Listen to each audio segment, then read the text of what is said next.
Hello everyone, it's Wayne here, aka the boy who refuses to have a consistent upload schedule.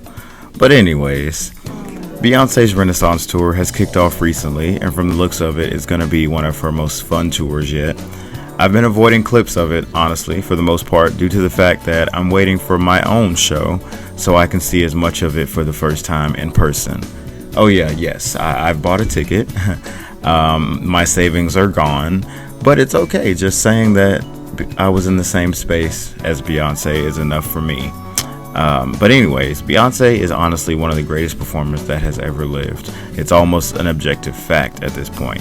And that being said, she has had a multitude of iconic, awe-inspiring performances over the course of her 20-plus year-long career. And in anticipation of me seeing her for the first time live in just a month or so, I decided to comb through her extensive history of performances and share some of my favorites. And these are in no particular order, by the way, but they're just some of my absolute favorites of all time. Very quickly, I just wanted to say thank you so much to everyone for all the love and support that you've given me over the past few months.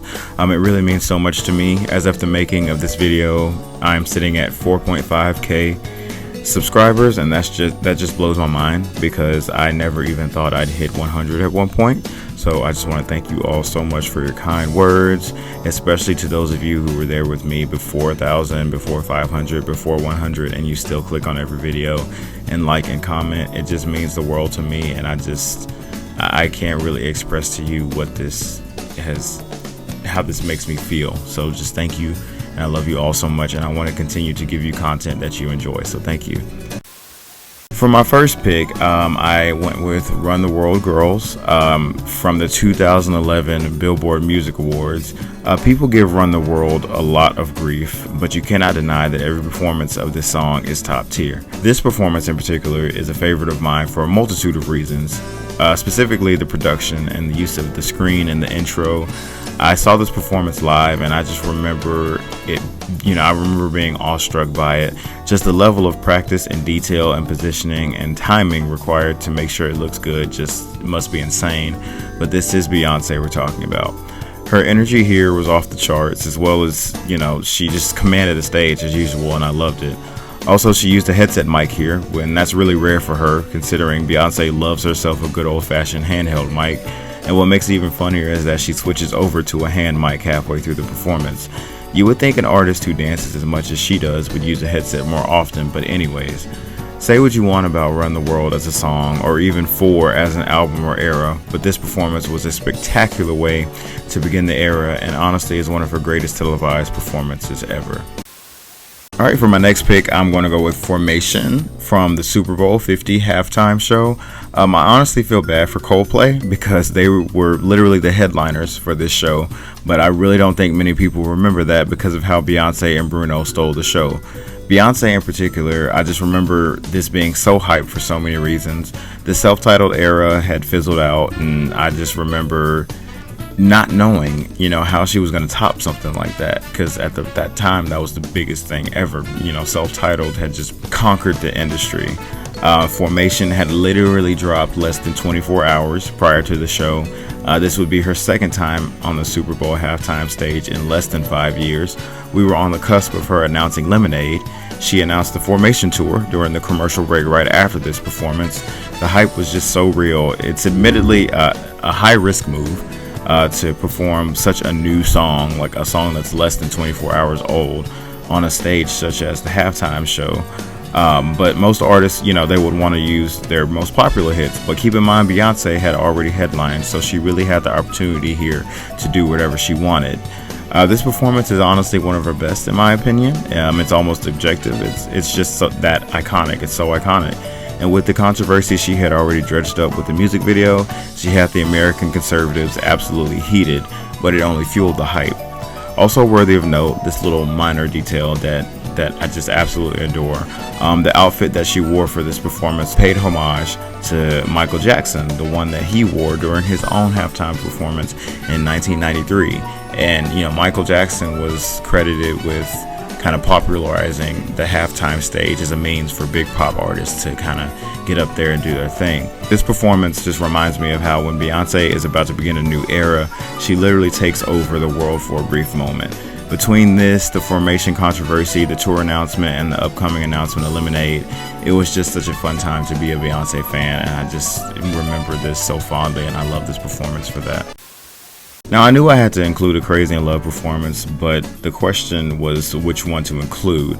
I honestly love them all, and the way Beyoncé has consistently made the song feel fresh 20 years after its release, with each new version that she does, it just keeps it from feeling stale. But for my all-time favorite Crazy performance, I'm gonna go with the 2015 Made in America version.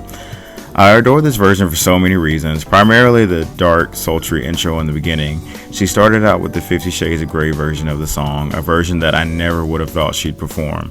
I love the set design too, and the way that she played with the lights and the shadows in the intro. I always thought it was so cool. She switched the standard version midway through and threw in Circle and Nicki Minaj's Truffle Butter at the end as well. All in all, I was obsessed with this performance, and this would be the same version that she'd used for the Formation tour the following year. Nobody really talks about this performance, and it's sad. Her 2015 Made in America performance is actually one of my favorite. In some ways, I actually prefer it over Glastonbury and even Coachella. Next up, we have Ring the Alarm from the VMAs in 2006. I love Ring the Alarm. The song doesn't get nearly enough attention compared to other songs. This performance in particular is just so good to me. Beyoncé really sells the crazy look well. I love the energy during this one. I love the trench coat look. She just looks, very stunning during this performance. B-Day era honestly had a lot of great looks and moments, but what really sells this performance for me is the breakdown towards the middle and the end. I've always loved that part.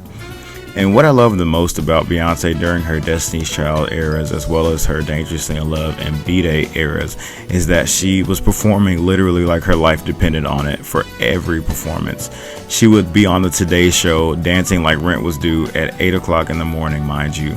Her early career performances just have this certain hunger in them, and this is not me saying that her later performances don't have that, but those that get it. I don't have that much to say about this one. I just really liked it, and I wanted to include it on this list. Does anyone here still use Tidal? Like, honestly, I'm just being for real. I've gone through so many throwaway emails just to get free trials because of that annoying period of time where everyone was doing Tidal exclusives. Lemonade, Anti for a bit, The Life of Pablo, Jay-Z's entire discography for the longest time. Oh, and the Feeling Myself video. I jumped through hoops to see this video. It was Nicki Minaj and Beyoncé. Like, I couldn't miss it. And that video is still trapped on that platform to this very day. But we're not talking about the video today. We're talking about the iconic performance that Beyoncé and Nicki gave at the Tidal X 1020 event. And I don't know what the occasion was or what the name of the event even means, but regardless, it was a big deal. And when I found out they were debuting the live performance of Feeling Myself here, I was hyped beyond belief. I still watch this performance to this very day and smile. Two very iconic women in the industry together on one stage like this is so great to see. And I love the concept of Beyonce's pink crew versus Nicki's crew in all black and the little dance battle that they have. This one just makes me so happy. I absolutely love it. All right, next up, of course I had to include a Coachella performance here, but there's just so many moments from that show to choose from. At first I was going to pick Diva because of the iconic dance break at the end, but there's another that I favor a little more.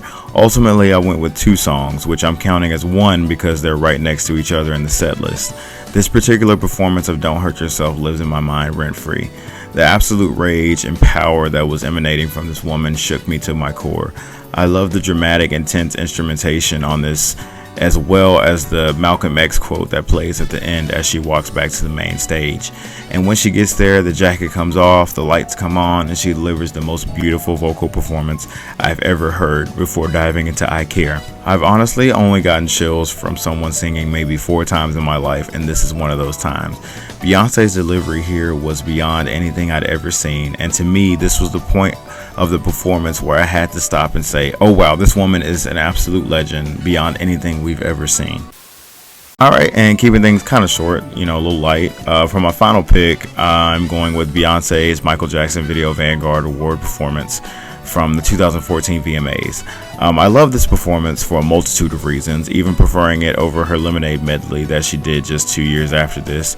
Obviously, I'm biased to anything related to Self-Titled, as she used this performance as a means to basically perform the entire album, which in itself is so interesting to me because most other performers use their Video Vanguard performance slot to perform their biggest hits across their entire career. But not Beyoncé. She used it as the opportunity to give her then most recent self-titled album Time to Shine in its entirety. I remember watching this one live and just being absolutely mesmerized by every second of it. I really can't put into words what it was like experiencing this self-titled era in real time. I was hyped constantly for an entire year, and this felt like a peak moment for that era. But yes, I don't have that much else to say about this one. I love it that much. I adore it, and it's honestly one of the best Video Vanguard recipient performances in the history of the VMAs, in my opinion. Hey, thank you guys so much for watching. If you enjoyed this content, please consider checking out some of my other videos. Obviously, I love pop music, and I just want to talk about different aspects of pop music and my favorite artists that I enjoy. Yes, and if you enjoy my content, please consider liking and subscribing. I really appreciate any and all support. I'm almost to 5,000 subscribers, which is just absolutely insane to think about. But yes, I adore you guys so much, and I want to consistently give you more content, and I am working better. I am working out a schedule, but life is crazy. And also there will be a video about my Renaissance tour experience, so I'm very excited about that. Might have a possible face reveal in that. I don't know, who knows, we'll see. But thank you guys so much. Stay beautiful, and I will see you in the next video. I love you all so much.